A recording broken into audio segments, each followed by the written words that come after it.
Hey guys, Miata Man here. Today we're going to show you how to change your air filter on your 1990 to 1997 Mazda Miata, MX-5 or Eunos.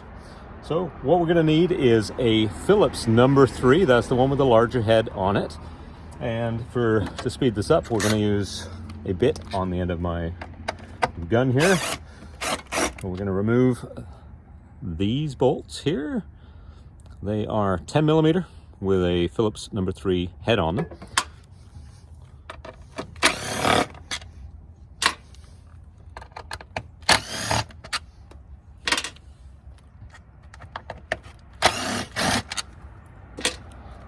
Once you've got those out, simply pick up the lid and remove the air filter.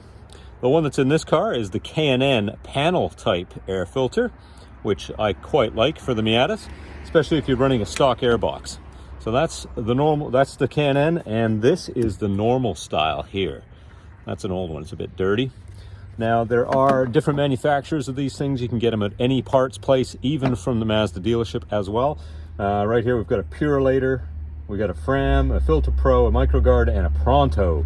So we've got all different kinds. They're all pretty much the same thing, except for, of course, the superior K&N filter. So while we've got it open, have a look inside here, make sure there's no rats' nests or mice or leaves or any big debris in there. If there is, take a shop vac and clean it out.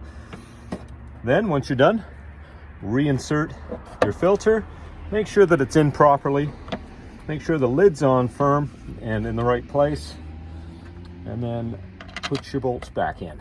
And I recommend when you do this, for the first couple of turns, thread them up by hand so that you don't cross thread anything. Like that.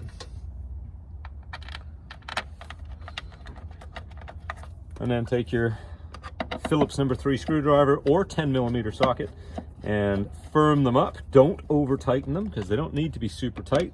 They just need to be firm and in all the way.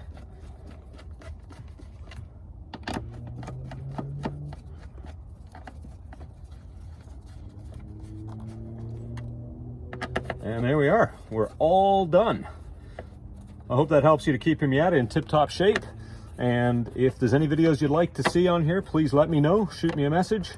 And please hit the like button and the subscribe button too. Thanks very much.